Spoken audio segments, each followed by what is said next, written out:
Hey Otters, I'm really sorry the internet's being very silly and this isn't uploading, so I'm hoping that this might be, I think this is 5th time lucky, fingers crossed. Hopefully this is chapter 5, the Tom Tom and Jerry Show. Tom Tom is big for a cat. In fact, he's gargantuan. I'm pretty sure he's half tiger, and he's on the grumpy side. He's not your cuddly, sit on your lap and have a lovely stroke kind of cat. He's more of a guard cat. And I'd left the door open. So if you've ever seen Tom and Jerry cartoons, particularly the ones with the little yellow canary, you can probably picture what happened next. But if not, I'll tell you what I saw.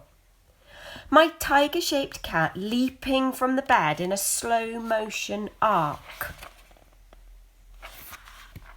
My new dragon, in mad panic mode, launching into the air, leaving a trail of scorch marks across the walls, his scales flaring a bright electric orange. Tom Tom, who had obviously forgotten he was wingless and unable to fly, very quickly came crashing down on my desk. He sent my rocket lamp, books and pens flying as he skittered and landed in an undignified heap right on top of my remote control car.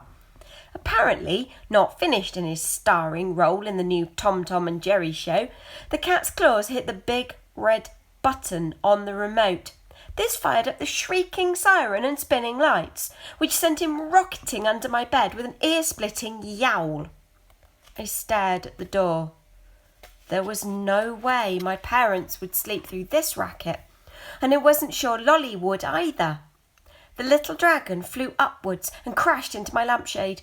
His claws ripped through the paper of the shade as he scrabbled to hang on to the wire frame. For a moment he swung there upside down, not quite knowing what to do, before heading for the shelf where all my Lego models were lined up. He knocked his way past model after model, and I watched in horror as hours of painstaking building crashed to the ground. Bang! Crash! I lunged just as Mum started to enter the room. I poked my head out, trying not to let my eyes drift over to the dragon perched on the shelf just behind the door. "What on earth is going on?" she hissed. Her eyes flickered to Lolly's door. Dad appeared behind her, looking like his hair had exploded on top of his head, brandishing a slipper as though he thought we were being attacked. Although what help a pink fluffy slipper would be, I had no idea. "Sorry," I spluttered. Tom Tom was attacking my King Kong and I had to save it." Mum frowned. I could tell she wasn't convinced. She tried to see past me to inside, but I wedged my foot against the door. "What's that smell?" I sniffed and caught the faint smoky tang in the air. As if on cue, the little dragon sent out another spark that crackled in the darkness of the room. "Nothing. Just stinky cat smell. I'll give Tom Tom a bath tomorrow, I promise." Mum looked about to speak, but thankfully a well-timed scream from a grumpy at being woken up Lolly sent her attention away from me and the dragon who had just launched up to the lampshade.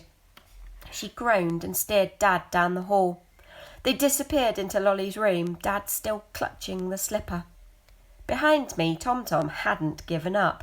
With eyes full of malice, he stalked back and forth, getting ready to pounce again. The little dragon was swooping and diving in dizzying circles, clearly terrified. He kept sending out flurries of little sparks that rained down, but thankfully fizzled out before they landed. I glared at Tom Tom. "Out!" I hissed, and herded the spitting ball of fury onto the landing. As soon as the door had closed, the dragon flew down towards me, and I held out my arm for him to perch on. He was shaking, and as he pulled in his wings, I gently laid my hand across his back. His eyes were fixed on the door, as if he thought Tom Tom might come crashing back through at any second. And I held my breath, until I heard Mum and Dad stumble back to their room. The little dragon's claws dug into my arm as if he was ready to poise and spring at a moment's notice. I couldn't exactly stroke him like you would a cat. Well, any cat other than Tom Tom. But I kept my hand resting there until he'd stopped shivering and relaxed a bit. "I'm sorry," I whispered. "We'll be more careful from now on." He stared up at me, his twinkling eyes looking right into me. It was like gazing into one of those crystal prisms where the light scatters into a rainbow. Fragments of colour sparkled and danced around the dragon's almond-shaped irises. I could have looked into those eyes forever. Then, just for a second, his sharp little claws tightened on my arm again. "I promise," I whispered. His grip loosened. The tiny creature seemed satisfied that he'd made his point. His scales flickered, and the fiery orange glow gradually turned to ruby red.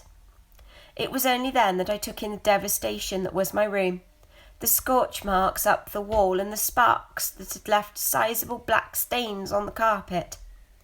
And the poo. I learned my first important lesson about baby dragons that night. They poo. A lot. Especially when they're being chased by a miniature tiger.